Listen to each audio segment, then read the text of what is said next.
صلی اللہ علیہ وسلم نے ان کو صبح میں روانہ کیا کہ تم جنگ کے لیے جاؤ. جمعہ کا دن تھا.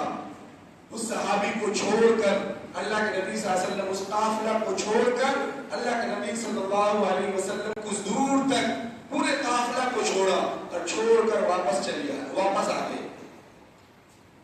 وہ صحابی جب جانے لگے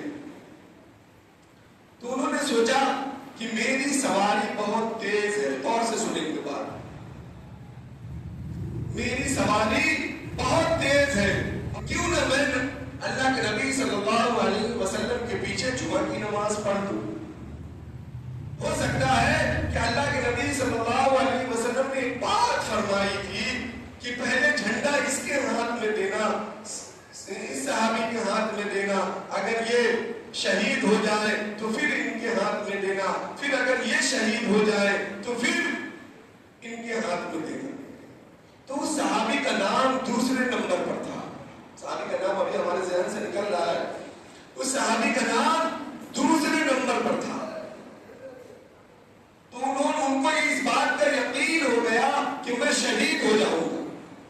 اس صحابی کو اس بات کا یقین ہو گیا کہ میں جنگ میں شہید ہو جاؤں گا.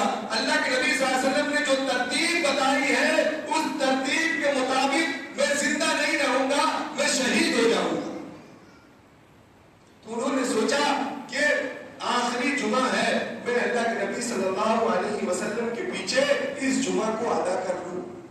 اس نیت سے وہ اپنی سواری کو لوٹا کر مسجد نبوی میں چلے آئے اور اللہ کے نبی صلی اللہ علیہ وسلم گھر نہیں گئے, اپنے بچوں کے پاس نہیں گئے, اپنے باغ میں نہیں گئے, اپنے مکان میں نہیں گئے, کہیں نہیں گئے, سیدھا مسجد نبوی میں آئے اور جمعہ کی نماز ادا کی.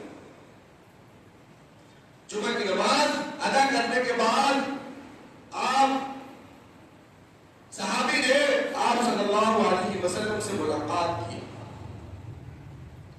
اللہ کے نبی صلی اللہ علیہ وسلم نے فرمایا کہ میں نے تمہیں تو جہاد میں جانے کے لیے, جنگ میں جانے کے لیے بھیجا تھا, تم پھر یہاں کیا کر رہے ہو؟ کہا اے نبی صلی اللہ علیہ وسلم, میری یہ خواہش تھی کہ میں آپ کے پیچھے جمعہ کی نماز ادا کروں. اللہ کے نبی صلی اللہ علیہ وسلم ناراض ہوئے. اللہ کے نبی صلی اللہ علیہ وسلم نے